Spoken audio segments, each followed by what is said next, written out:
you could fit the human race in the volume of a sugar cube.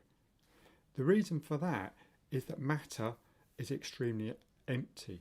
Atoms are empty.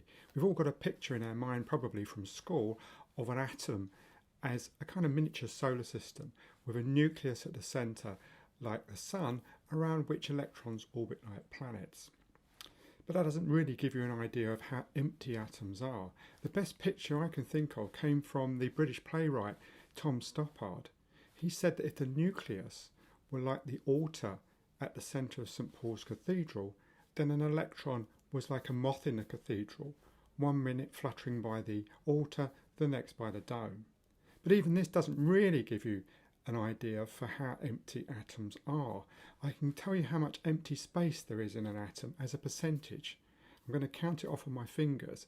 It's 99.999999999999%. And if you could squeeze all of that empty space out of all of the atoms in all of the 7 billion people on planet Earth, you could indeed fit them in the volume of a sugar cube. And this isn't just theory.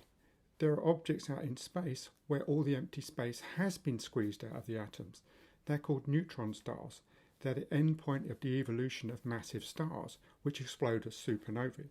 Paradoxically, when a star explodes, its core actually implodes, and all the empty space is squeezed out of all the atoms.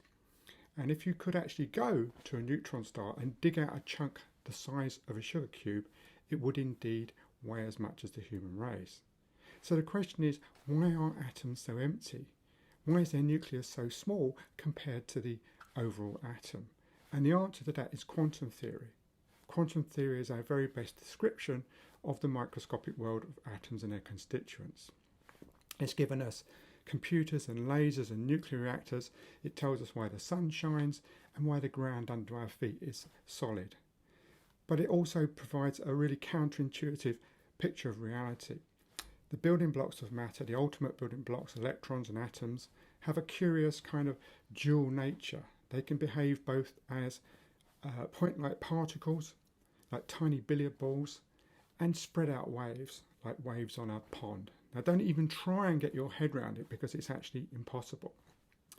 Well, it turns out that the smaller the particle, the bigger its quantum wave. And electrons are the smallest common particles. And so they have the biggest quantum waves. And it's because the quantum waves of electrons need tons and tons of elbow room that atoms are actually so empty. One thing in my mind actually summarised the madness of quantum theory more than anything, and that is J.J. Thomson got the Nobel Prize for showing that the electron was a particle, and his son got the Nobel Prize for showing that it wasn't.